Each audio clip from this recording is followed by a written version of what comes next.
Welcome back, dear children.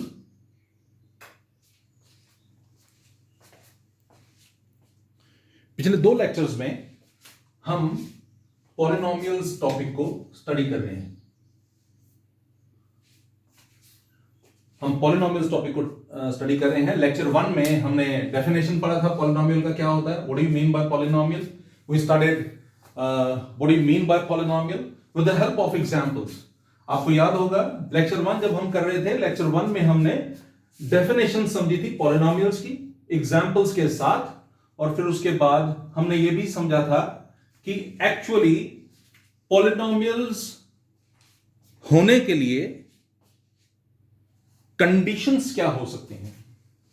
इसके अलावा हमने पॉलिनोमियल समझा था एग्जांपल के साथ, कंडीशन समझी थी, और फिर हमने समझा था कि टाइप्स ऑफ पॉलिनोमियल्स क्या होती है। आपको याद होगा जीरो पॉलिनोमियल, मोनोमियल, बाइनोमियल, इस तरह से हमने टाइप्स ऑफ पॉलिनोमियल समझा था। फिर उसके बाद हमने समझा था जीरोस ऑफ पॉलिनोमियल क्या होता है, जीरोस ऑफ पॉलिनोमियल का मतलब क्या होता है, ये हमने समझा था।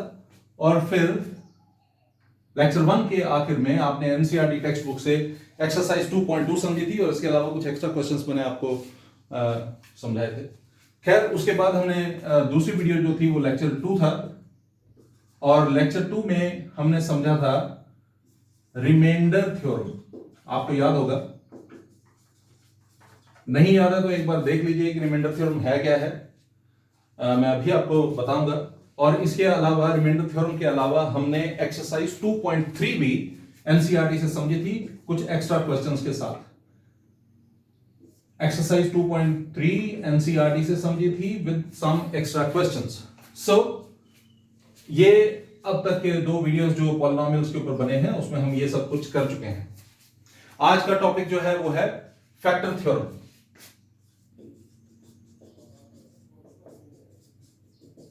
फैक्टर थ्योरम क्या होता है इसके बारे में मैं अभी आपको बताऊंगा, लेकिन फैक्टर थ्योरम समझने से पहले आपको एक बार रिमाइंडर थ्योरम रिपीट करवा देता हूं, जैसा कि मैंने आपको अभी अभी कमेंट किया था। तो रिमाइंडर थ्योरम क्या होता है, मैं क्यों ये आपको रिपीट करवा रहा हूं वो आपको मैं बता देता हूं। रिमाइंडर थ्योरम और फैक्टर थ्योरम में बहुत बड़ी समानता है, सिर्फ एक ही डिसिमिलरिटी है, वो मैं आपको लास्ट में बताऊंगा। पहले देखते हैं रिमाइंडर थ्योरम क्या था। मैंने आपको बताया था कि अगर आपके पास let you have a polynomial px, remainder theorem में हमने क्या पढ़ा था, let px is a polynomial, okay, px is a polynomial, और इसकी डिग्री जो है, इस पॉलिनोमियल की डिग्री जो है, it is greater than equal to 0। 0 भी हो सकती है और 0 से बड़ी भी हो सकती है। और एक और चीज इसमें हमने लेट करना है, एंड a इज अ, हमें लेट करना है कि a जो है is a real number, a is a real number, a जो है एक रियल नंबर है, ये आपने लेट करना है इसमें, ठीक है। तो क्या क्या है रिमाइंडर थ्योरम, क्या बोलता है रिमाइंडर थ्योरम, कहता है कि we have a polynomial, we have a polynomial px with degree greater than equal to 0 and a is a real number। अगर आप डिवाइड कर रहे हैं, अगर आप डिवाइड कर रहे हैं px by x minus a, तो pa जो है इज द रिमाइंडर। तो मैं रिपीट कर देता हूं, px is a polynomial with degree greater than equal to 0 and a is any real number if we divide px by x minus a। अगर यहां पर a है ना तो we are going to divide it by x minus a। अगर यहां पर minus a होता तो x प्लस a से आप डिवाइड करते हैं। ये मैंने आपको पिछले लेक्चर में बताया था, अगर आपको याद हो। हम लेट करते हैं, let px is a polynomial with degree greater than equal to 0, ये कंडीशन है, and we have a real number say a। if we divide px by x minus a then pa is the remainder। this is the remainder theorem। जैसे अगर suppose करिए आपके पास कोई भी एक polynomial है, एग्जांपल ले लेते हैं, एक बार रिपीट कर लेते हैं एग्जांपल। आपके पास एक पॉलिनोमियल है px से 2x square plus 3x minus 1, और आप कहते हो कि भाई इसको डिवाइड करना है किससे, you are going to divide, मैं gx ले लेता हूं, gx से आप डिवाइड कर रहे हैं और gx है x माइनस 2। तो जो p2 होगा it is the required remainder. जो p2 होगा यानी कि x की वैल्यू अगर 2 पुट करेंगे तो आपके पास रिमाइंडर आ जाएगा। सो अब बात करते हैं फैक्टर थ्योरम की। ये तो था रिमाइंडर थ्योरम। फैक्टर थ्योरम की बात करते हैं। मैंने आपको लेक्चर के बिगनिंग में ही बता दिया कि फैक्टर थ्योरम और रिमाइंडर थ्योरम में बहुत समानताएं हैं। और क्या समानता है पहले वो देखिए। इसमें भी यहां तक का पोर्शन सारा सेम है। पीए जो है वो रिमाइंडर होगा, और अगर पीए रिमाइंडर होगा और पीए जो है इक्वल टू 0 होगा, ओके, ये डिसिमिलरिटी वाला पार्ट है। पीए इज द रिमाइंडर, ये तो फैक्ट है। Now if PA is equal to 0, then that x minus a is a factor of px. Okay, यहां तक सेम है। If px is a polynomial with degree greater than or equal to 0 and a is any real number, on dividing px by x minus a, on dividing px by x minus a, we should get some remainder। हमें कोई reminder मिलना चाहिए, और वो reminder क्या होगा, pa के बराबर होगा। ओके, और अगर ये pa 0 के बराबर होगा तो x माइनस a को हम फैक्टर मान लेंगे। ये देखिए कि कुछ इस तरह से है। अगर आप जनरली समझते हैं 4 जो है अगर मैं 2 से डिवाइड करूंगा तो रिमाइंडर जो है वो 0 आएगा, और अगर रिमाइंडर 0 आएगा तभी हम बोलेंगे कि 2 जो है उसके टेबल में 4 आता है, या 2 जो है 4 का फैक्टर है। लेकिन अगर मैं 5 को डिवाइड करूंगा 2 से तो रिमाइंडर 0 नहीं आएगा, और रिमाइंडर 0 नहीं आएगा इसीलिए हम कहते हैं कि 2 जो है 5 का फैक्टर नहीं है। ओके, और कोई भी एग्जांपल लीजिए, जैसे 54 को 2 से डिवाइड करेंगे तो 54 को 2 से डिवाइड करने पर रिमाइंडर आपका 0 आएगा, तो हम कहते हैं 2 जो है वो फैक्टर है 54 का। लेकिन अगर मैं 51 को 2 से डिवाइड करूंगा तो वहां रिमाइंडर 0 नहीं आएगा, तो हम कहते हैं कि 51 का फैक्टर 2 नहीं है। इसी तरह से अगर रिमाइंडर 0 आएगा, रिमाइंडर क्या था, पीए। ओके, रिमाइंडर आपने लिखा यहां पर पीए जो है वो रिमाइंडर है, पीए जो है वो रिमाइंडर है। मैं इसको इरेज कर रहा हूं एग्जांपल को, ये समझाने के लिए सिर्फ था। अब आगे देखिए, पीए जो है वो रिमाइंडर है। अगर पीए रिमाइंडर है, पीए जो है रिमाइंडर है और पीए इक्वल टू 0 है, तो x माइनस a जो है it is a factor of px। This is factor theorem. I am sure you people have got it. तो अब मैं इस चीज को थोड़ा सा आगे अगले लेवल पर लेकर चलते हैं, लेकिन उससे पहले मैं एनसीईआरटी का एक्सरसाइज पकड़ रहा हूं 2.4। एक्सरसाइज 2.4 मैं इसलिए पकड़ रहा हूं क्योंकि वो फैक्टर थ्योरम से रिलेटेड है और आपको बहुत सारी चीजें उसमें समझ आ जाएंगी। जैसे पहला है, मैं इरेज कर रहा हूं ये,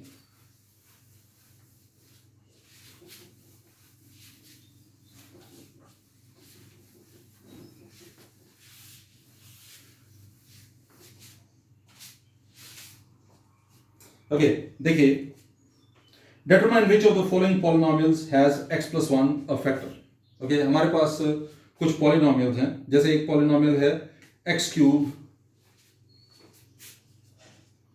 plus x square plus x plus 1। Okay, we have a polynomial x cube plus x square plus x plus 1।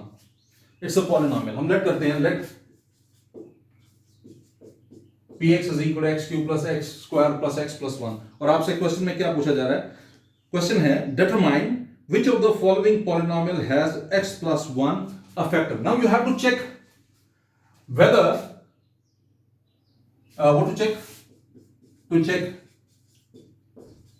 whether x plus 1 is a factor of px। हमें यहां पर चेक करना है क्या x प्लस 1 फैक्टर है px का। तो उसको चेक करने के लिए हम क्या करेंगे, ये x प्लस 1 है, प्लस 1 है, तो मैं यहां पर माइनस 1 पुट करूंगा, p माइनस 1। आपको याद होगा मैंने आपको बताया था, जब भी आपको ये पीछे आपने पढ़ा था पिछले लेक्चर में, x प्लस 1 को हम 0 लेकर चलते हैं और x हो जाएगा माइनस 1। आपके पास प्रश्न होगा कि सर अगर यहां पर होता 3x प्लस 5, तब भी मैंने 3x प्लस 5 को, अगर x प्लस 1 की जगह होता 3x प्लस 5, फिर मैं क्या करता, फिर भी मैं 3x प्लस 5 को 0 के बराबर पुट करता, तो x मेरा हो जाता माइनस 5/3। तब मैंने यहां पर x की जगह माइनस 5/3 पुट करना था। ओके, लेकिन अभी आपको x प्लस 1 बोला है तो मैं x प्लस 1 को इक्वल टू 0 पुट किया, x is equal to minus 1 हो गया, तो मैंने माइनस 1 यहां पर पुट किया। सो ये x की जगह आ जाएगा minus 1 cube minus 1 square minus 1 plus 1. So what is that? P minus 1 is minus 1 plus 1 minus 1 plus 1. What is that? P minus 1 0.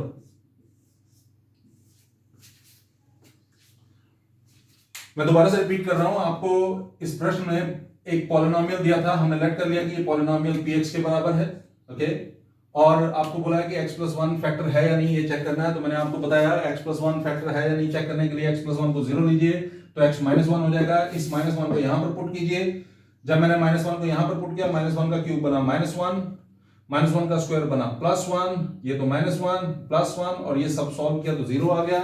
अब since p minus 1 is equal to 0, therefore x plus 1 is a factor of px. Okay?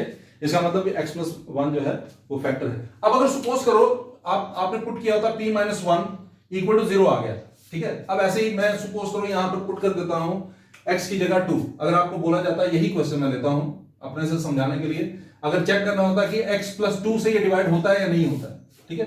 ये तो आपका question number 1 था NCERT का, उसका शायद ये first ही part है मेरे ख्याल में जी, ये फर्स्ट ही पार्ट है। तो इसको हमने सॉल्व किया, लेकिन अभी इसको मैं, ये तो खत्म हो गया आपका क्वेश्चन नंबर 1 का फर्स्ट पार्ट खत्म हो गया, ठीक है। इतना ही आपको करना था। लेकिन सपोज करो, अब एक और मैं अपने से समझा रहा हूं आपको बात। सपोज करिए वापस px जो है वो आपका x cube plus x square plus x plus 1 होता है, ठीक है। और आपको बोला जाता है कि इसको x प्लस 2 से चेक कीजिए, क्या x प्लस 2 इसका फैक्टर है? तो x प्लस 2 इसका फैक्टर है। चेक करने के लिए x प्लस 2 इक्वल टू 0 लेना था, x हो गया माइनस 2, तो मैं p माइनस 2 पुट करके देखता, तो ये होता माइनस 2 का क्यूब प्लस माइनस 2 का स्क्वायर प्लस माइनस 2 प्लस 1। जरा सॉल्व करके देखिए, p माइनस 2 जो है वो हो गया आपका minus 8 plus 4 minus 2 plus 1. What is that? P minus 2 is equal to minus 10 plus 5. It is minus 5. Which means P minus 2 is not equal to 0. P minus 2 जो है वो 0 नहीं है।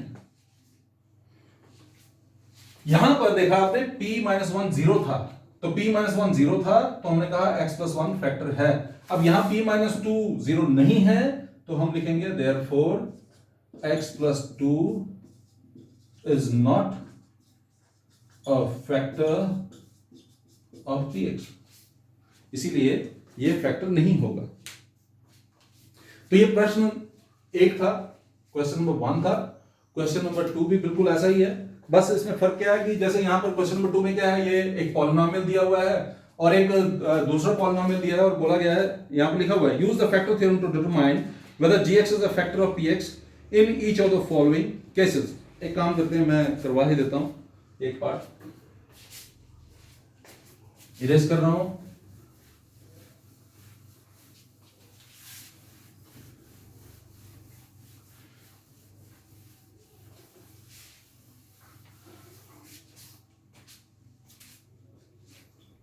ओके, आपको 2 पॉलिनोमियल्स दिए गए हैं। जैसे एक पॉलिनोमियल है, मैं क्वेश्चन नंबर 2 का एक पार्ट कर रहा हूं आपके लिए। क्वेश्चन नंबर 2 का, एनसीईआरटी में क्वेश्चन नंबर 2 मैं थर्ड पार्ट कर रहा हूं। यह है x cube minus 4x square, x cube minus 4x square plus x plus 6, ठीक है। और एक और दिया हुआ है हमें, और वो क्या है, gx is equal to x minus 3, gx is equal to x minus 3। Okay, ये px दिया हुआ है एक पॉलिनोमियल, दूसरा पॉलिनोमियल दिया हुआ है gx is equal to x minus 3। और क्वेश्चन क्या है वो देखिए, क्वेश्चन है use the factor theorem to determine whether gx is a factor of px, ठीक है। आपको बताना है फैक्टर थ्योरम की हेल्प से क्या gx px का फैक्टर है। तो to check whether gx is a factor of px, gx px का फैक्टर है या नहीं, ये चेक करने के लिए हम क्या करेंगे, आपको याद होगा gh क्या दिया हुआ x माइनस थ्री, तो x minus three equal to 0 which means x is equal to 3. Okay, x is equal to 3 हम पुट कर लेंगे px की जगह, तो आ गया -4 into 3 square plus 3 plus 6. What is that? P3 is equal to 27. 9 4s are 36 plus 9. Okay, so P3 is equal to 27 plus 9, 36. 36 minus 36 0. तो since P3 is equal to 0, इसका क्या मतलब है P3 is equal to 0? इसका मतलब है remainder is equal to 0.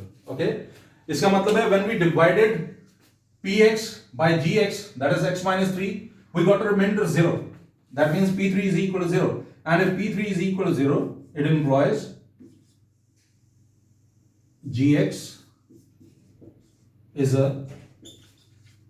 factor of Px. Simple. तो अगर ये जानना है कि कोई फैक्टर है या नहीं, अगर जैसे यहां पर x माइनस थ्री था तो आपने x माइनस थ्री इक्वल 0 लिया, x आ गया 3, ये 3 जो है आपने px में पुट कर दिया. स्टेप्स सिंपल है. थोड़ा सा और आगे बढ़ते हैं. क्वेश्चन नंबर 3 लेकर चल रहा हूं मैं. क्वेश्चन नंबर 3 जो है ये देखिए, इस एक्सरसाइज में क्वेश्चन नंबर 3 भी थोड़ा इंपॉर्टेंट है एग्जामिनेशन पॉइंट ऑफ व्यू से. आपके स्कूल में जब एग्जाम होगा हो सकता है इसमें से क्वेश्चन आए, तो एग्जामिनेशन पॉइंट ऑफ व्यू से इंपॉर्टेंट है. क्वेश्चन नंबर 3 देखिए, क्या था, find the value of k if x minus 1 is a factor of px. आपके पास एक पॉलिनोमियल है px. ओके, मैं ये question number 3 and I'm trying the third one. I'm trying the third part. So what is the third part? The third part is we have kx square minus root 2x plus 1. Kx square minus root 2x plus 1. ठीक है, here we have a polynomial kx square minus root 2x plus 1 and it is represented by px. इसको px से represent किया गया है. आपसे इस प्रश्न में पूछा गया है find the value of k if x minus 1 is a factor of px. It is given to you. X minus 1 is a factor of px. ये given है, ठीक है. It is given that x minus 1 is a factor of px. ये given है. आप लिख सकते हैं given that x minus 1 is a factor of px. अब since x minus 1 is a factor of px, therefore x minus 1 equal to 0. तो x हो गया 1. ओके, ये बताने की जरूरत नहीं है, ये आपको अपने आप ही पता लग जाएगा. जब एक बार आप प्रैक्टिस करने लग जाएंगे तो खुद ही पता लग जाएगा. तो p1 must be equal to 0. क्यों लिया हमने p1 equal to 0? क्योंकि बोला x minus 1 एक फैक्टर है, ये गिवन है. पहले हम निकालते थे कि वो फैक्टर है या नहीं, ये दिखाइए. अब हमें दिया हुआ है कि x minus 1 फैक्टर है. अगर आपको दिया होता है यहां पर x minus 2 तो आप यहां पर p2 लेते. अगर यहां पर दिया होता है x plus 2 तो आप p minus 2 लेते. ओके, इस तरह से आपको ये चेंज करते रहना चाहिए. Okay, x minus 1 is a factor, तो p1 is equal to 0. Now what about p1? p1 होगा क्या, यानी कि px की जगह x की जगह 1 लेना है, यानी कि k 1 square, okay, minus root 2 into 1 plus 1 is 0. What is that? k minus root 2 plus 1 is 0. What is that? k is root 2 minus 1. k जो है वो root 2 minus 1 है. ओके, तो k की वैल्यू निकल गई. आपको इस क्वेश्चन में k की ही वैल्यू निकालनी थी. क्वेश्चन क्या था, आपके पास एक पॉलिनोमियल है px is equal to kx square minus root 2x plus 1 and it is given to you that x minus 1 is a factor of px. If x minus 1 is a factor of px, that means p1 must be equal to 0. And what we did in this case, we took 1 instead of 1, x. हमने x की जगह 1 लिया. And when it took 1, it becomes k into 1 square minus root 2 into 1 plus 1. K into 1 square minus root 2 into 1 plus 1 and k becomes root 2 minus 1. This is our required solution. Okay, इस तरह से आपको k की value निकालनी थी। अब question number 4 की जगह मैं आपको क्वेश्चन नंबर 5 करवा रहा हूं, क्योंकि क्वेश्चन नंबर 4 के लिए मुझे आपको एक मेथड समझाना है। आप में से कईयों को ये मेथड आता होगा मिडिल टर्म स्प्लिट करना, और कईयों को नहीं भी आता होगा। तो इसलिए क्वेश्चन नंबर 4 के लिए मैं एक अलग से वीडियो बनाऊंगा। मैं अभी से बता देता हूँ, ये लेक्चर नंबर 3 चल रहा है आपका। लेक्चर नंबर 4 जो है मैं क्वेश्चन नंबर 4 के ऊपर ही फोकस रखूंगा अपना। लेक्चर 4 जो है वो क्वेश्चन नंबर 4 पर फोकस रखेंगे। मिडिल टर्म स्प्लिट करना सीखेंगे, जिनको नहीं आती है वो सीखेंगे, और जिनको आता है वो उसी को प्रैक्टिस करेंगे। तो अभी मैं आपके लिए क्वेश्चन नंबर 5 लेकर चल रहा हूं। क्वेश्चन नंबर 5, मैं आपको क्वेश्चन नंबर 5 के बारे में एक चीज बता दूं कि क्वेश्चन नंबर 5 जो है, यहां पर आप फैक्टर थ्योरम का यूज करके किस तरह से फैक्टराइज करेंगे, फैक्टराइजेशन का फिनोमेना करेंगे, वो इसमें आप सीखेंगे। तो क्वेश्चन नंबर 5 में ले रहा हूं। क्वेश्चन नंबर 5, बाकी पार्ट तो आप खुद करिएगा। मैं आपके लिए कौन सा पार्ट करूं, थर्ड पार्ट ले रहा हूं, ठीक है जी। I am sorry, fourth part ले लेते हैं। मैं फोर्थ पार्ट ले रहा हूं। It is 2y³। ये फोर्थ पार्ट है, 2y³ question number 5 fourth part, 2y³ plus y² आगे -2y -1। You have to factorise it. हम लेट करते हैं, लेट ये py के बराबर है। अब आप बोलेंगे sir this is not a big deal, इसको फैक्टराइज करना तो बड़ा आसान होगा, और डेफिनेटली आसान ही है, इसको फैक्टराइज करना बहुत आसान है। लेकिन क्योंकि ये क्यूबिक पॉलिनोमियल है, रेज़ टू पावर 3 है ना, डिग्री 3 है, तो ये क्यूबिक पॉलिनोमियल है। ओके, अगर यहां तक होता तो ये क्वाड्रेटिक पॉलिनोमियल होता, डिग्री 2 होता ना, तो ये क्वाड्रेटिक पॉलिनोमियल। ओके, लेकिन अब ये क्यूबिक पॉलिनोमियल है, तो इसके 3 फैक्टर्स आने चाहिए कम से कम। याद रखिए, अगर लीनियर होगा तो 1 फैक्टर, अगर क्वाड्रेटिक होगा तो 2, और अगर क्यूबिक होगा तो 3 पॉलिनोमियल्स होंगे। तो इसके 3 पॉलिनोमियल्स होंगे।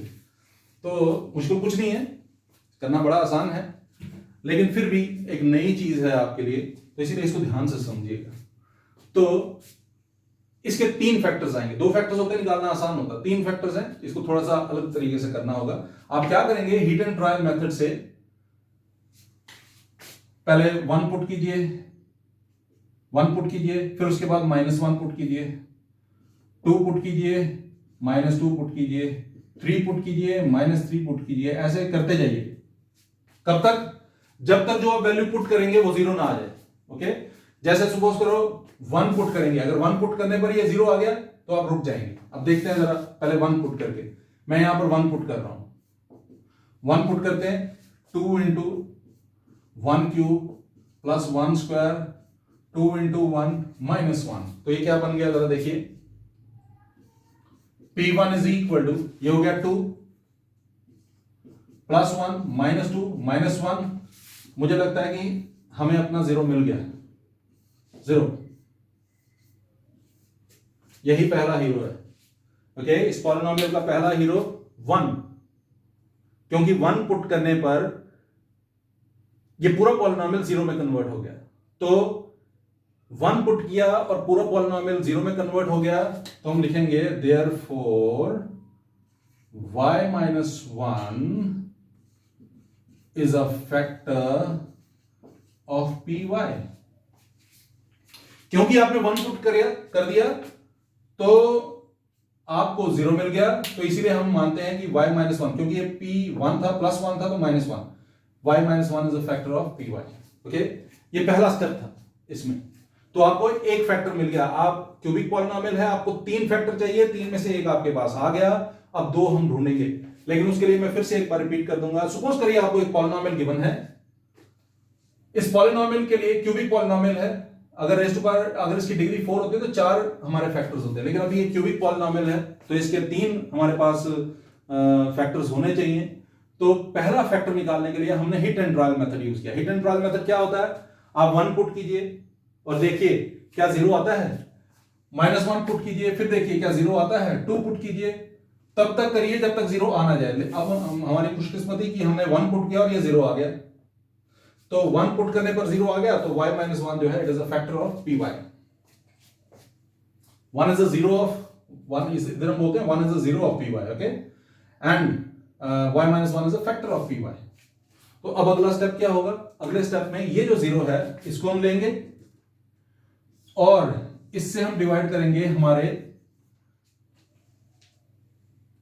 गिवन पॉलिनोमियल को, 2y³ plus y square minus 2y minus 1, इसको हम डिवाइड करेंगे, ओके। अब जरा देखते हैं इसको डिवाइड करने पर क्या होता है।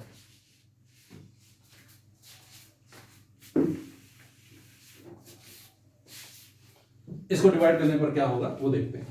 देखिए y कितने था, 2y³ होगा मेरे ख्याल में 2y स्क्वायर से, 2y square into 1 minus 2y square, okay. Sign change पिछली क्लासेस में आपने पढ़ा है ये, y square plus 2y square 3y square minus 2y minus 1। 3y square y से कैसे आएगा, जब मैं इसको प्लस 3y से मल्टीप्लाई करूंगा तो बना 3y स्क्वायर माइनस 3y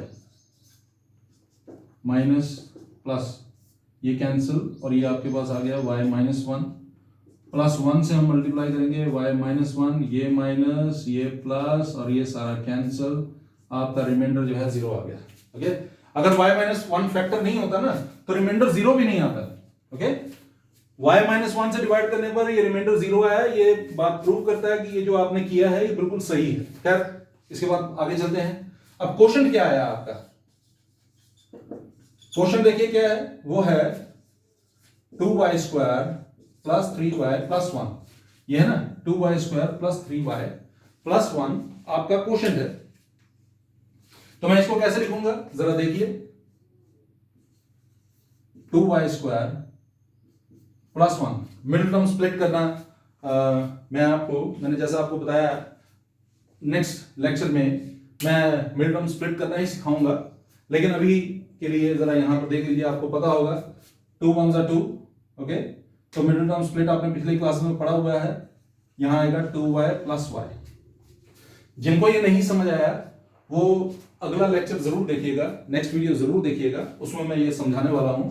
तो खैर 2y common y plus 1 plus 1 common y plus 1।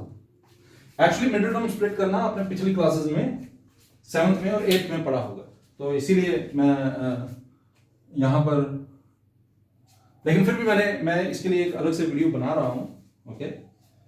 तो उसमें आप जरूर देखिएगा। तो अभी मैं आपके लिए अभी के लिए समझा दूं, यहां पर एक कांस्टेंट, यहां पर इसका कोएफिशिएंट है y स्क्वायर का 2 और यहां कांस्टेंट है 1, 2 1 होता है 2, तो बीच वाला टर्म मतलब ये 3y को इस तरह से लिखना है कि प्लस या माइनस करने पर 3 आए और मल्टीप्लाई करने पर, मतलब ये देखिए 2 है, ये 1 है, 2 1 2 होता है और प्लस करने पर 3y आता है, इसको इस तरह से लिखना है।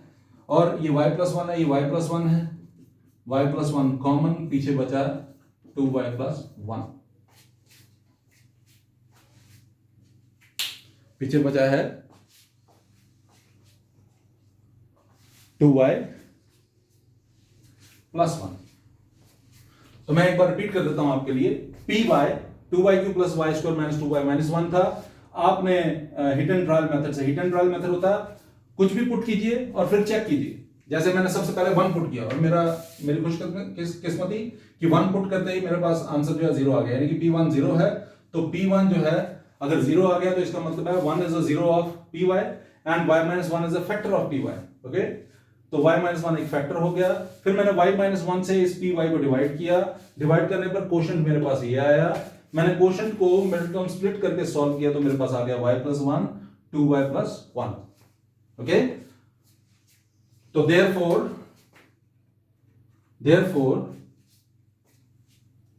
जो py है, क्या है py,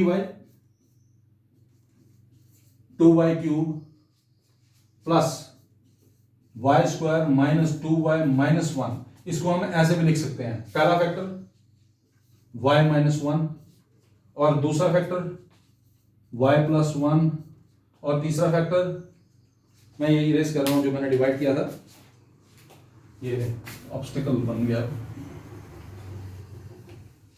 इस लाइन को मैं दोबारा से लिख रहा हूं आपके लिए।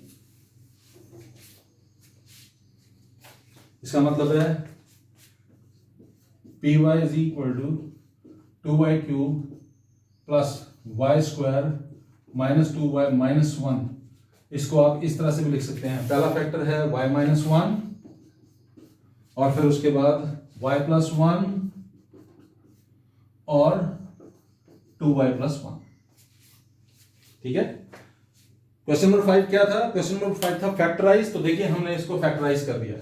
डिग्री 3 थी, हमारे पास 3 फैक्टर्स आए, 1 2 3। इसी को हम बोलते हैं, इस फिनोमेना को बोलते हैं फैक्टराइजेशन यूजिंग फैक्टर थ्योरम। मैं एक बार फिर से आपके लिए रिपीट कर रहा हूं, ये बहुत इंपॉर्टेंट क्वेश्चन है, ये बहुत ही इंपॉर्टेंट क्वेश्चन है। ठीक है, एक बार फिर से आपके लिए रिपीट कर रहा हूं। आपको पी वाई गिवन था, आपको आपने हिट एंड ट्रायल मेथड से किया, इसको सॉल्व करने की कोशिश की। 1 पुट करने पर 0 आ गया। अगर 1 पुट करने पर 0 नहीं आता फिर मैं क्या करता? -1 पुट करता, फिर देखता क्या 0 आया। नहीं आता तो 2 पुट करता, फिर देखता क्या 0 आया। नहीं आता तो फिर -2 पुट करता, फिर देखता क्या 0 आया। और तब तक करते जाता जब तक 0 आना चाहिए। तो फर्स्ट अटेम्प्ट में ही 0 आ गया। 1 अक्सर मैंने देखा है 1 या -1 पुट करने से 0 आ जाता है अक्सर। ठीक है, आपके क्लास में अक्सर मैंने देखा जब क्वेश्चन कोई दिया जाता तो उसमें 1 या -1 पुट करने से आ जाता है 0। अक्सर ऐसा होता है, पर जरूरी नहीं होता ये। इसीलिए अगर नहीं होगा 1 पुट करने से, -1 पुट करने से, तो आपको 2 पुट करना है, -2 पुट करना है। तब भी नहीं होगा 3 पुट करिए, -3 पुट करिए। और जैसे जैसे आप प्रैक्टिस करते जाएंगे आपको खुद पता लग जाएगा क्या पुट करने पर 0 आएगा। ओके, फिर मैंने y-1 जो 0 आया था उससे मैंने डिवाइड किया किसको? गिवन पॉलिनोमियल को।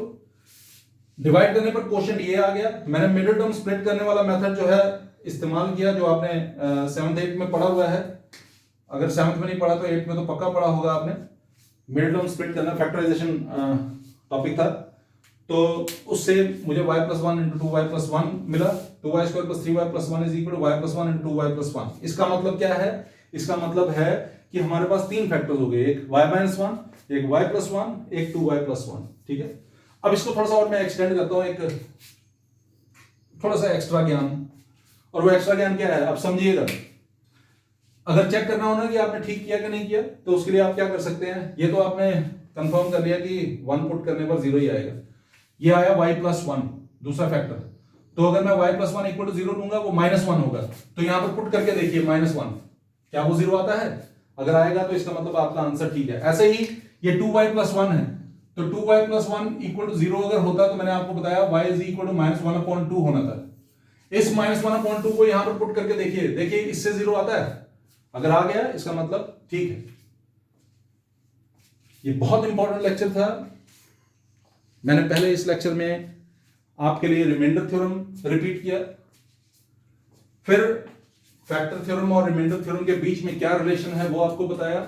फिर उसके बाद मैंने एक्सरसाइज आपके लिए शुरू की 2.4। अभी जो आपने किया है ये एक्सरसाइज 2.4 है एनसीईआरटी का। ठीक है जी। और 2.4 के मैंने आपको क्वेश्चन नंबर 4 छोड़कर बाकी सारे क्वेश्चन समझा दिए। क्वेश्चन नंबर 4 के लिए, क्वेश्चन नंबर 4 कुछ इस तरह से है। अगर सपोज करो क्वेश्चन नंबर 4, अगर जिनको जल्दी सीखना है तो वो देख लीजिए। क्वेश्चन नंबर 4 यही है। अगर सपोज करो आपको एक पॉलिनोमियल गिवन है 2y² + 3y + 1, middle term split करके आपको फैक्टराइज करना है। लेकिन ये 7th 8th का लेक्चर है, लेकिन मैं फिर भी इसके लिए एक अलग से वीडियो बनाने वाला हूं। आप उसको देखिएगा, आपको बड़े अच्छे से समझ आएगा। मुझे उम्मीद है ये लेक्चर आपको अच्छे से समझ आया। प्लीज बार बार रिवाइज कीजिए ताकि आप और ज़्यादा अच्छे से इसको मास्टर कर सकें। तब तक के लिए प्लीज़ टेक केयर, बाय।